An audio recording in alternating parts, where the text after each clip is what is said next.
इनके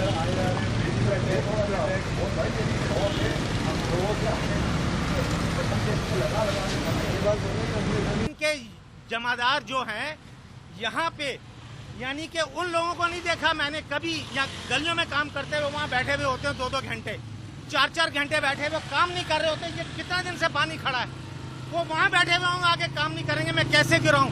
आप देखते हैं रोजाना का मसला है। और ये गटर में जमादार फिरा के कहाँ नजर आ रहा कोई काम करता हुआ यहाँ आपको? ये इंसानियत, इनकी शर्म छोड़ के वजीर आला को आके देखना चाहिए। पीपल्स पार्टी ने खत्म करके रख दिया है हुकूमत। इस आवाम को इस कदर तकलीफ दी कि गटर का पानी भी, उसके साथ नमाज, आदमी कपड़ों का आपने हाल देखा, कैसे मैं गिराऊं? अल्लाह इनको हिदायत दे, खाने से इनसे फुर्सत मिले तो। ये रोडों का मटेरियल ये क्या इस्तेमाल करते हैं ये लोग? ये लाइम स्टोन की जगह इन्होंने रेत और बजरी डाल दी ऊपर से, बगैर किए हुए डामर डाल के बस बना दी, वो एक ही बारिश से बह जाता है। मटेरियल चेक करने वाला कोई नहीं इनका रोडों का। तो ये देखना चाहिए ना कि इंजीनियर कौन है, इसने किसने रोडें बनाई है, किसने गटर खुलवाने? वो उनके बंदे वहाँ हलवा पूरी खा रहे होते हैं। मैं देखता हूँ ना जाके, वो आए हुए हैं 10 बजे, आगे हलवा पूरी खा रहे हैं और वो वहाँ पे उनका आदमी बाहर बैठा हुआ, कोई आदमी बाहर नहीं काम कर रहा होता। बताइए।